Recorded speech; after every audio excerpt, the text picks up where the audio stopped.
Dating today is complex. There are so many different ways to meet somebody. There are so many different types of relationships people are looking for. And there's so many things that you can do as a first date. But whichever of those apply, there are still some fundamental rules, a code of conduct when it comes to dating. And as a gentleman, I think you need to avoid making these 5 dating etiquette mistakes.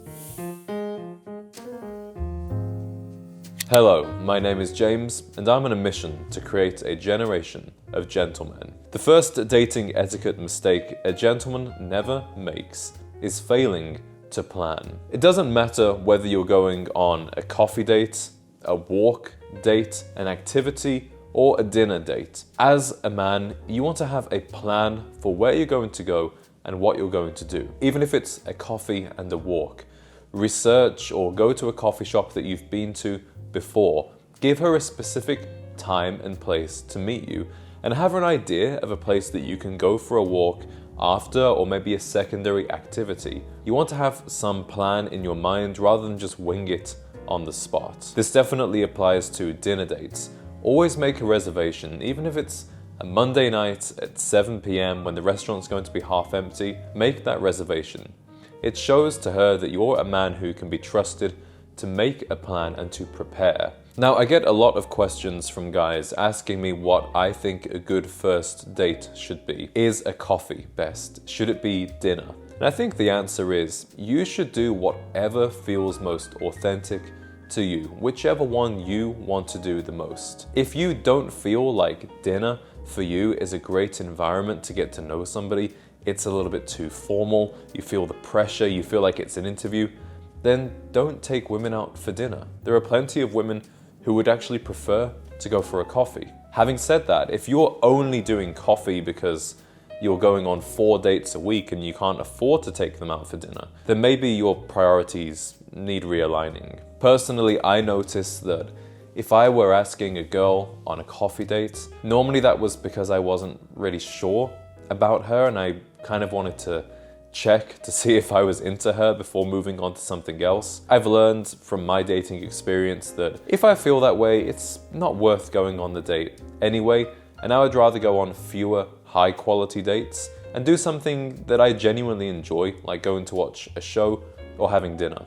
But it doesn't have to be an expensive date to be an exciting date. One of the best dates I ever went on was when I was living in Los Angeles, and it was maybe a 3rd or 4th date with this girl. I'd seen this video on TikTok of 4 cheap or free things to do in downtown LA, and it looked like a perfect itinerary for a fun day out exploring. So I remember we started off at this coffee shop that was like a 2D art coffee shop. That was a really cool experience. Paid for the coffees there.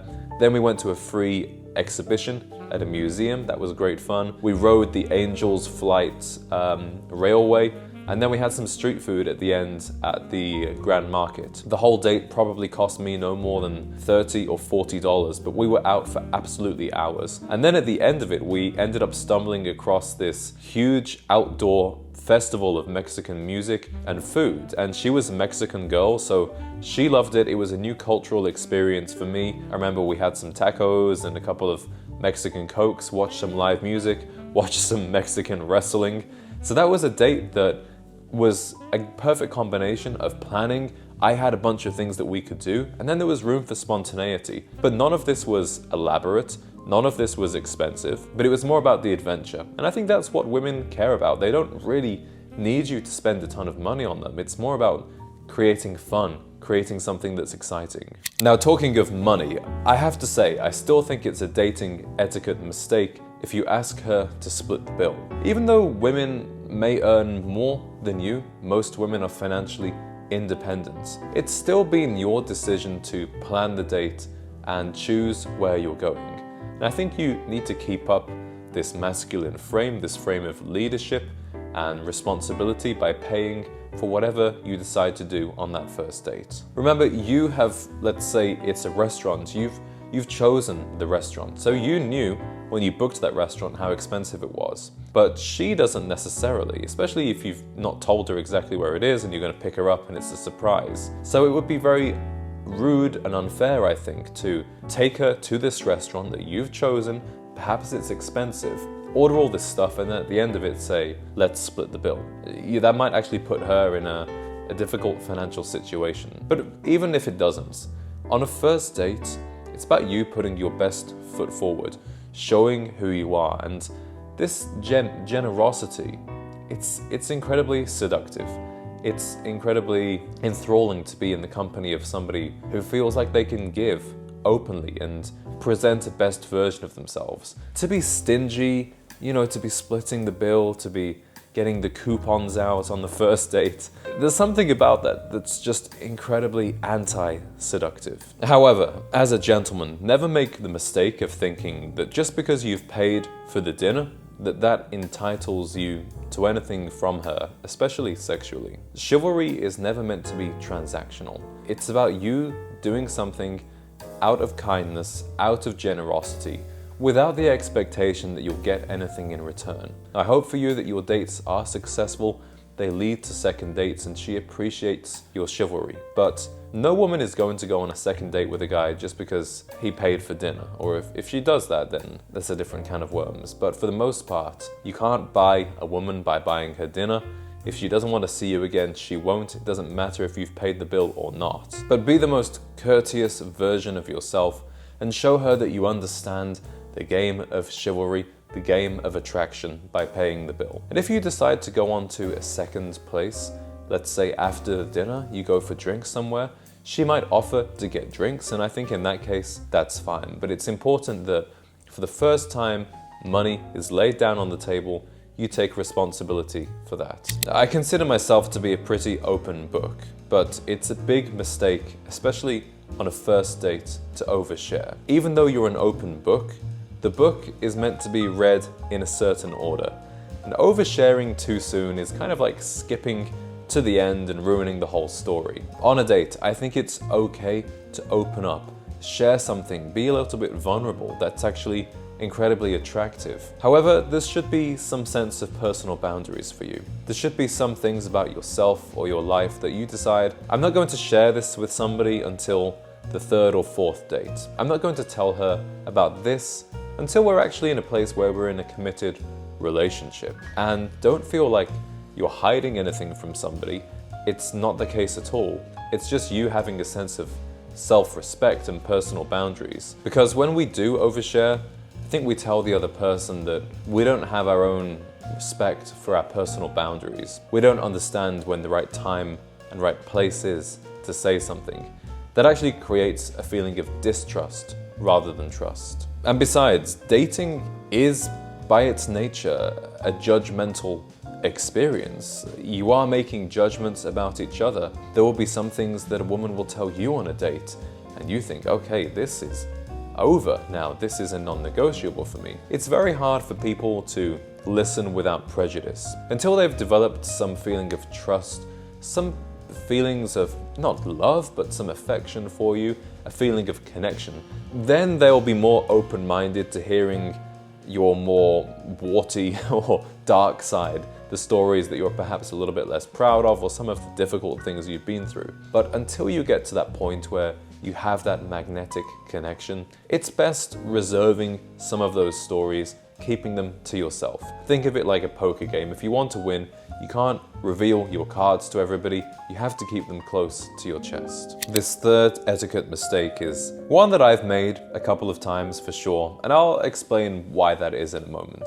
But regardless of how the date went or how you feel, it's always polite to follow up within 1 or 2 days. It doesn't have to be the same night, not at all. It doesn't even have to be the next day, but within 2 to 3 days, you should give your date a text message and either try and arrange the following date and tell them that you had a great time, or politely tell them that you're not quite feeling that connection, that spark, and that you wish them all the best, but you aren't interested in going forward with dating. And regardless of the reason you don't want to see them again, it could be because she's not good looking enough, it could be because she bored you to death, or she told you something really weird on the date. It's still the polite thing to say, I didn't feel the connection, or I didn't feel the spark, which is, still true.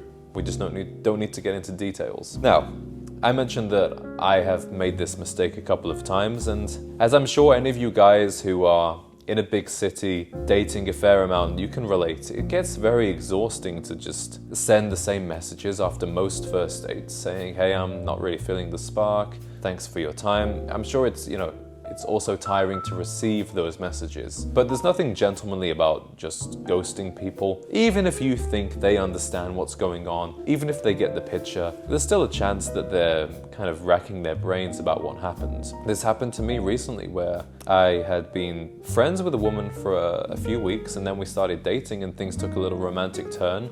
But I felt like it wasn't really what I wanted, and the last time we saw each other I was just very distant, and she could tell that something was a little bit up. And unfortunately I made the mistake of not texting her soon enough. We last saw each other on Sunday, and it got to Wednesday and I still hadn't texted her, and she just sent me a message saying, hey, are you okay? Because on Sunday I could tell you seemed a little uncomfortable and maybe I said or did something to upset you. And I felt really bad for keeping her in the dark for that long because she hadn't done anything wrong at all. And I don't like to think of her, really nice girl, great person, sitting there thinking that, I was upset with her or offended by something she did. The truth was that spark that I felt at an earlier point just wasn't there anymore. But I should have let her know that sooner. I should have let her know that either later that night or the next day. I think we all have experienced ghosting to some level. We all know how much that sucks. So as a gentleman, we don't want to put anybody through that feeling. You've probably heard about how important it is on a date to be kind to the waitstaff, that women get incredibly turned off by a guy that's rude or mean to a waiter or waitress. And that's absolutely true. However, it's also a problem if you are overly friendly and flirtatious with a waitress. And you know as well as I do that at a restaurant, a waitress can just naturally be quite flirtatious with the customers.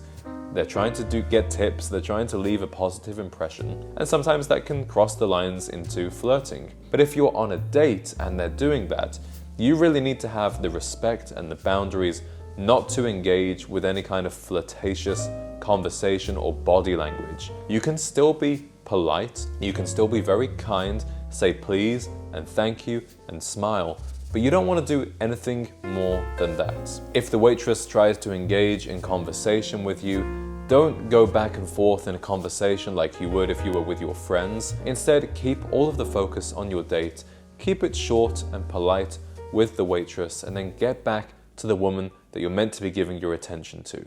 Well, gentlemen, they were the 5 dating etiquette mistakes that we should never make. As you could probably tell from my anecdotes, I'm by no means innocent of making these mistakes. I've certainly made a couple myself. Part of the reason that I make these videos is that you can learn from my mistakes. And I would like it if you can help us out now by going to the comments and sharing one dating etiquette mistake that you've made. Maybe you did something or failed to do something on a date that led to that date going downhill.